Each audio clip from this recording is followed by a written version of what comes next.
Tunde, look at you. Look at me. We are just not compatible anymore. Morenike, 5 years! 5 years of sweat and blood! All my hard work, my money, was it all a waste? Did I hold a gun to your head? Did I force you? It was your choice, Tunde. Your own free will. The air inside the dusty mechanic workshop in Ibadan tasted like engine oil and dry earth. Under the relentless afternoon sun, 22-year-old Tunde wiped grease from his brow with the back of his bruised hand. His palms were calloused, his back throbbed with a dull, constant ache, and his clothes smelled perpetually of sweat and diesel. But every time his body begged him to quit, one image kept him going. Morenike's bright, beautiful smile. They had grown up in the same neighborhood, but while Tunde had dropped out of school after his father passed away to support his mother, Morenike was brilliant, ambitious, and destined for greater things. The day her university admission letter arrived, Tunde had held her as she wept tears of both joy and despair. 250,000 naira, Tunde, she had sobbed, her voice trembling against his chest. If I can't pay the tuition by Friday, they will give my spot to someone else. My life is over before it even begins. Tunde had lifted her chin, looking straight into her eyes with absolute conviction. Look at me, Ayomi. As long as I am breathing, you will go to school. I will figure it out. And figure it out, he did. Tunde took on every brutal job he could find. By day, he bent over rusted engines under the harsh insults of his head mechanic.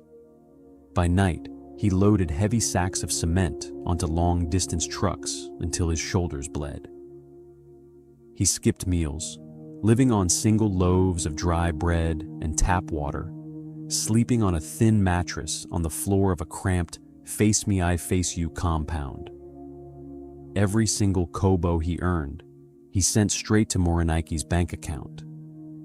For 4 long years, Tunde poured his lifeblood into her future.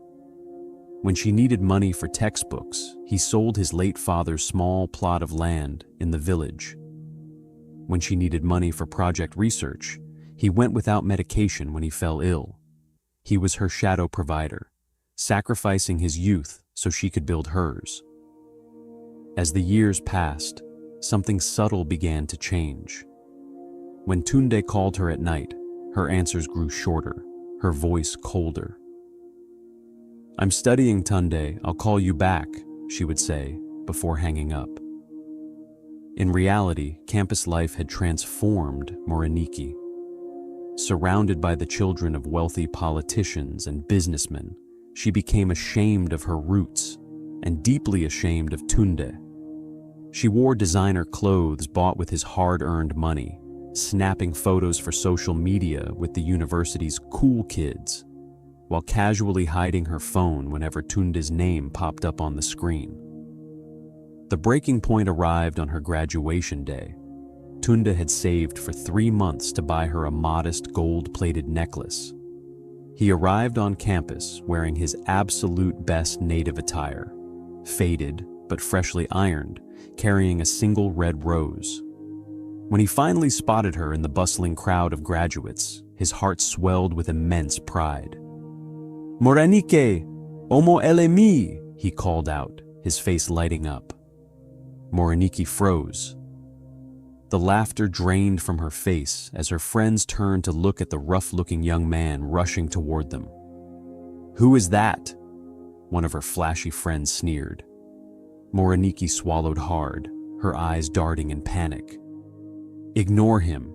He's just my family's house help from the village. He probably brought something my mother sent. When Tunde reached her, holding out the rose with open arms, she took a sharp step back. Tunde, what are you doing here? She hissed under her breath, avoiding his embrace. Look at how you look. I told you not to come. I wanted to see you graduate, Tunde stammered, confused by the frost in her voice. He pressed the small box into her hand. I worked extra shifts to get you this. Before she could answer, a tall, handsome young man in a tailored suit walked up, wrapping his arm comfortably around Morenike's waist. It was Femi, the wealthiest guy on campus. Hey babe, who's this guy bothering you? Femi asked condescendingly. Morenike giggled, a light, delicate sound Tunde hadn't heard in years, and leaned into Femi. Nobody, babe, just a local delivery guy from home. Let's go to the VIP lounge. They walked away without a second glance. Tunde stood frozen in the middle of the celebration, surrounded by laughing families. Slowly, his fingers loosened, and the single red rose fell into a dirty puddle at his feet. That night, the sky over the city broke open into a furious downpour. Tunde waited outside an expensive restaurant where he knew Morenike and her friends were celebrating. When she finally stepped out under a large umbrella, Tunde stepped directly into her path, soaked to the skin. Morenike, his voice was hoarse, competing with the sound of the rain. We need to talk. Who was that guy today? Why did you deny me after everything we've been through? Morenike rolled her eyes, letting out a loud, irritated sigh. Tunde, please don't make a scene here. I was going to call you tomorrow anyway. We need to end this. The rain seemed to stop in Tunde's ears. End what? Us, she said flatly, looking at him as if he were a bug on her shoe. Look at us, Tunde. I am a university graduate now. I have prospects. I have big dreams.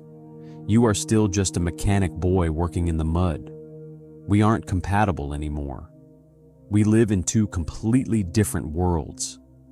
Tunde took a step forward, tears mixing with the rain pouring down his face.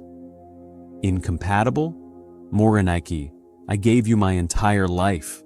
I sold my father's land for you. I starved so you could eat. All my sweat, my hard work, my money. Was it all just a waste? Morenike didn't blink. Her eyes remained cold, hardened by pure arrogance. Did I force you? She asked, her voice dripping with venom. Did I hold a gun to your head and ask you to sell your land? It was your choice, Tunde. You did it out of your own free will. Don't come here trying to blame me for your own silly decisions. The word struck Tunde harder than any physical blow ever could. His breath hitched in his chest as his world shattered into 1,000 pieces. Goodbye, Tunde, she added coldly. Don't ever call me again. She opened the door of Femi's luxury car and slipped inside. As the vehicle sped off into the night, its rear tires splashed filthy gutter water all over Tunde's legs. He fell to his knees in the mud, staring into the dark, screaming in silent agony as the rain washed over him. 3 years passed. Life has a funny way of stripping away false arrogance. After graduation, Morenike quickly learned that the real world was unforgiving. Femi had abandoned her a few months into their relationship, after tricking her into giving him all her savings for a business investment that didn't exist. Left with no money, no connections, and a degree that guaranteed nothing, Morenike found herself struggling in Lagos, hopping from one low-paying contract job to another. Desperate for a break, she applied for an executive assistant position at Apex Global, one of the fastest-growing tech and logistics firms in Victoria Island. Standing in the marble lobby of the skyscraper, holding her file folder with trembling hands, she pleaded with the receptionist. Please, I really need this interview with the CEO. I was told he is reviewing candidates today. The receptionist checked her computer and smiled. You're in luck. Mr. Tunde will see you now. Last office at the end of the hall. Morenike froze for a fraction of a second. Tunde, She shook her head, dismissing the thought immediately. No, impossible. It's a common name. She smoothed her dress, took a deep breath, and pushed open the massive double doors. The office was breathtaking, floor-to-ceiling glass windows overlooking the breathtaking Lagos coastline. Sitting behind a massive mahogany desk was a man in a flawless three-piece charcoal suit. He looked powerful, refined, and completely in control. On his desk sat a small, framed photo of an elderly woman in a modern mansion, and beside it, strangely, a small piece of dark mechanic rag kept neatly under a decorative glass display. The man slowly turned his executive chair around.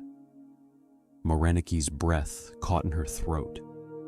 The file folder slipped from her fingers, scattering papers across the pristine floor. Tunde, she gasped, her eyes wide with total shock. Tunde looked at her. There was no anger in his eyes, no bitterness, just a deep, impenetrable wall of calm indifference. Sit down, Miss Morenike, he said, his voice deep and commanding. Tunde, oh my God, look at you. Morenike stumbled forward, tears of overwhelming shock and sudden hope swelling in her eyes. You made it. I knew it. I always knew you had potential, Tunde. I always believed in you. Tunde looked down at her with a faint, almost pitying smile. He slowly closed her application file without even reading a single page.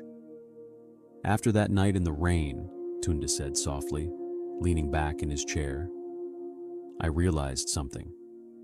You were right about one thing, Morenike. Pain is a choice. I chose to take the humiliation you gave me and turn it into fuel. An investor noticed my work ethic at the workshop, backed my logistics idea, and I built this company from the ground up. Morenike reached across the desk, her fingers trembling as she tried to touch his hand. Tunde, I made such a terrible mistake back then. Femi used me and left me with nothing. I've suffered so much. Please, give me a chance. Let me work for you. Let's start over. I know we can still be what we used to be. Tunde calmly pulled his hand back, completely out of her reach. He stood up, walked over to the floor-to-ceiling window, and looked out over the city he now helped run. I'm sorry, Morenike, he said quietly. You aren't qualified for this job, and as for starting over, we are simply not compatible. Tunde, please, she wept, dropping to her knees right there on his office floor, all her pride finally dissolved into dust. I have nothing left. Don't do this to me. Tunde turned his head slightly, looking down at her, echoing the exact words that had broken his heart 3 years ago. Did I force you to walk away when I had nothing? He asked coldly. Did I force you to mock my sacrifice? No, Morenike. It was your free will. He pressed the button on his desk intercom. Security, please escort this lady out of the building. As the guard stepped into the office and gently pulled a weeping, hysterical Morenike toward the exit, Tunde didn't watch her leave. He simply sat back down at his desk, picked up his pen, and returned to building his future.